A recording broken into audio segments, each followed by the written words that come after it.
Hi, this is Keith Weaver with the Top Executive Strategy Podcast, where CEOs, COOs, and business owners share strategies for better success.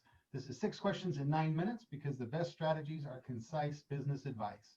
And so we're excited to have our guest today, and we're going to get right to him with the first question. In a few sentences, tell us who you are and what you do. Hi, Keith. Thanks for having me on. It's Gary Miller, Olympic Alpine ski coach and owner and founder of Alpin Luxe. Our company specializes in European vacations for skiing, golf, and biking. We kind of tend to stay on the luxury side of things. They're all inclusive. And when I was coaching and traveling all over the world, I was able to see these beautiful places, but not really get to share them with people.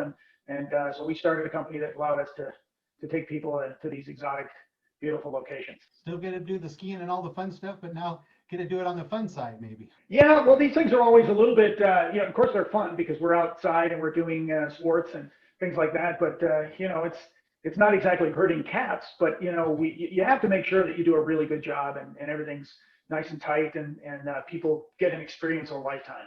That's our primary goal. Well, kind of leading into question number 2, then what's the best thing about being a business leader over the years? Well, I think probably one of the best things is that, business leaders evolve and they're able to take the experiences that they've gained over the years that they've been in business and share those with others, whether they're huge successes or they're, complete failures.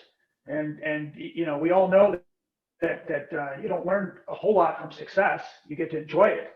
But you learn a lot from failure. And I've had a number of businesses in my life, and some have been fantastic. And I've had some great experiences, obviously, coaching the national team in the world of skiing. But I've also had a company go completely upside down, and you learn real quick what not to do ever again. So I think it's being able to share those things with the next generation that's coming up. I mean, I've been around the block, quite a bit. So.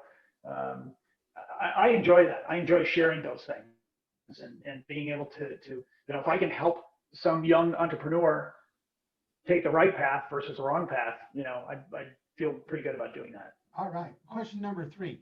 I hear from other leaders that their people strategy sometimes can be more complicated than their business strategy in their business. Your thoughts on that? Technology has been wonderful in a lot of areas, but one that it falls short is the hiring of people. And as well as I do that you're only as good as the people that you hire and the people that you surround yourself with. I mean, they're your success and they're the ones you nurture and bring along. But today, the only possible way to get hired is you have to go online and fill out a questionnaire, and then you have to upload a resume. And of course, these companies have gotten fancy and put all the algorithms in, and it's completely removed human interaction, which I think is a little bit of a flaw in the system. And you never really know what you get. And there could be someone sitting out there that didn't have the expertise to put the correct wording in their resume, or they didn't fill out the form correctly. That could be a huge asset to their team. And versus walking into the front office and seeing the gal at the desk and saying, I want to work for your company, and within 2 minutes, she should be able to read that person and know, wow, we could use someone like this. Whether they have the skills to do it online, it's hard to say. And I think that's a flaw. I think that needs to be looked at pretty hard because there are a lot of companies that use these technologies and they don't get oftentimes the right people. And that's a struggle that a lot of businesses have, is having the wrong people on the bus, so to speak, or the wrong people on the bus but in the wrong seat sometimes because they don't do that very well. So. Well, the other side of it too, Keith, is that oftentimes the older, more experienced person who wants to work and wants to do things like I do with other younger entrepreneurs is be able to give that knowledge and expertise back. And oftentimes those are the ones that get pushed out the door that are really a value to a company. They're only looking at the cost factor, and it's like, well, we can get somebody that's younger for a lot less money, but you're also going to get a lot less performance. Mm-hmm. Question number 4, moving on a little bit. What strategy would you like to share with other leaders today? Well, I think, especially in this time of turmoil with the coronavirus, the gut reaction is always to pull back and, we're losing business, or in some sectors, people have gained business, but the majority of people, it's been pretty rough. And, for me, the best strategy is to put your foot on the gas and go as fast as you can and make your business better. I mean, in our case, with our company, we take people to Europe to ski, golf, and bike, but the Europeans aren't letting us in. So that's had a huge impact on our business. But instead of pulling back, we basically sat down and went, okay, what creative ways can we take our company to the next level? So we refined our trips. We made them even better. We built them for 2021 and beyond. And with some of our brand partners who were struggling because they had retailers cancel orders for 2021, and we got creative and took a marketing team and a film crew out to the Bonneville Salt Flats outside of Salt Lake and said, hey, let's give them something they can't afford to go and do right now, because we have the time, we have the energy, and we all agreed to do it on our own dime. And we gave them a huge amount of media, whether it was video, photographs, and then they basically built it into their journal, and they were so grateful that it's come back tenfold. I mean, we do more work for them now. They're helping to promote our trips, and so sometimes it's not always looking at the dollars. It's okay, how can I, make the proverbial, silk purse out of the sow's ear?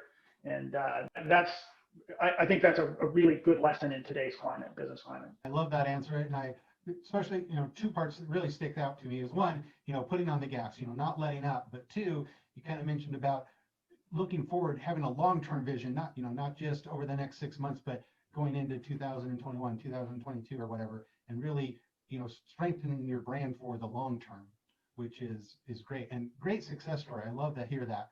So question number 5, what other successful business owners, CEOs like yourself would you like to acknowledge here, or you think would be good on the podcast? Well, I got 2 people come to mind. Louis Joseph, who is a CEO of Alpin Meters, our brand partner out in Boston, who has a ski apparel company. He's a former Puma executive, very creative. When we seized that opportunity to help him out by providing him with this a pretty good sized media package, he was also smart enough to think, wow, hey, these guys they'll go the distance for us as well. So, they brought us more work, more business, and gave us some opportunities. And I think, it takes 2 creative minds sometimes. But he's been fantastic. He's a savvy guy. Anybody in the retail space under COVID will tell you it has not been easy. And but somehow he's managed to keep it together, and their product is fantastic. The other one would be Christine Mullins from Brand Shout. She is the one that created our website, and she thinks so far outside the box.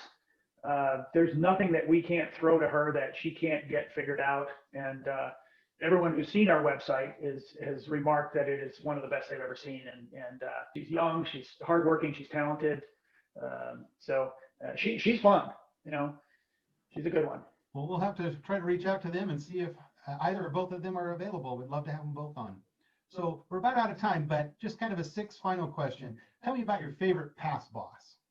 I would have to say the best boss I ever had was our Alpine director with the U.S. ski team back in the 80s. He was a German coach that came to America, and his name is Harold Schernhauer. And he was absolutely the best guy I think I've ever worked with. He always had our back. We were family to him, and he never threw anybody under the bus. He always made sure that he had our backs, and it allowed us to do our job. Well, you learn from these guys, I mean, you can do it the right way, or you can do it the wrong way. And in the athletic world, if your athletes aren't happy and bonding, and it's all a reflection of who's running the show. So it's really important. Yeah, if they're unhappy, the results will not be there, guaranteed.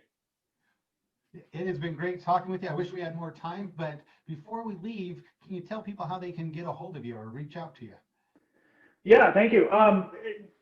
We're on the website. Obviously, it's all of our information is on there. I think you and your clients would and listeners would really enjoy it. It's a fantastic site and a lot of great trips. Great, yes, very nice site. So hopefully people will go check that out.